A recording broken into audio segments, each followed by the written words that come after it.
P T I Punjab کے عوام سے مسلم لیگ نون کا ساتھ دینے کا انتقام لے رہی ہے۔ میں عمران نیازی کو یہ بتانا چاہتا ہوں کہ پنجاب کو اپنے گھر کی کوئی ذاتی چیز نہ سمجھو۔ پنجاب کے عوام خوددار ہیں، پنجاب کے عوام اپنے سیاسی حقوق کی حفاظت کرنا جانتے ہیں، اور اگر یہ بلدیاتی ادارے بحال نہیں کیے گئے تو پھر پنجاب کے عوام احتجاج کریں گے، سڑکوں پہ کریں گے، گلیوں پہ کریں گے، اور اس بزدار حکومت کے ذریعے جو پنجاب کا قتل کیا جا رہا ہے ہم اس کو بھی برداشت نہیں کریں گے۔ یہ کاغذی حکمران جن کو وینٹیلیٹرز کے ذریعے پنجاب پر مسلط کیا گیا ہے، ان سے چھٹکارا حاصل کرنا بھی پنجاب کا حق ہے۔ ہم صوبائیت کی بات نہیں کرتے، ہم قومی جماعت ہیں۔ ہم اسی طرح صوبہ سندھ کے اندر جو وفاقی حکومت مداخلت کر رہی ہے اور سندھ کے مینڈیٹ کو تسلیم نہیں کر رہی، اس کی بھی پرزور مذمت کرتے ہیں۔ ہم سمجھتے ہیں کہ پاکستان ایک وفاق ہے، یہ وفاق تبھی کامیابی سے چل سکتا ہے جب صوبوں کے حقوق کا احترام کیا جائے گا۔ لہٰذا یہ حکومت جو صوبوں کے اندر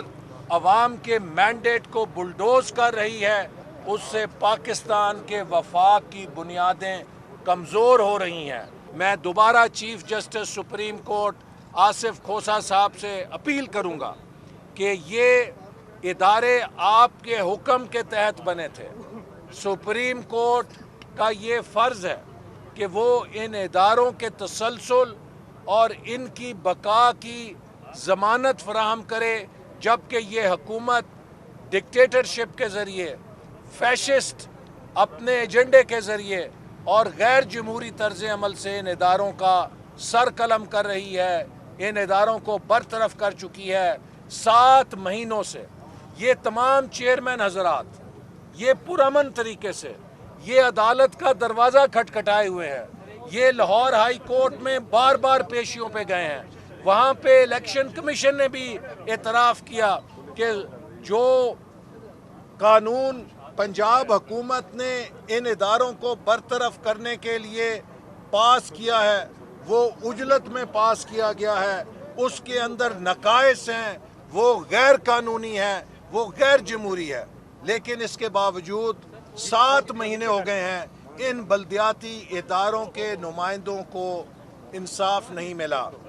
یہ شہنشاہ عمران احمد نیازی کی حکومت آخری دموں پر ہے، یہ ہچکولے لے رہی ہے، اور جو سرکاری افسر عمران احمد نیازی کا جیالہ بن کر کسی قسم کی انتقامی کارروائی میں ملوث پایا جائے گا، جب یہ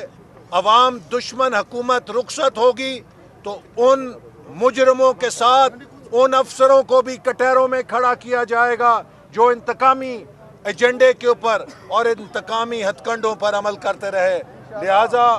امن کے ساتھ ہم آئے ہیں، یہ نمائندے پرامن آئے ہیں، یہ جمہوریت پسند ہیں،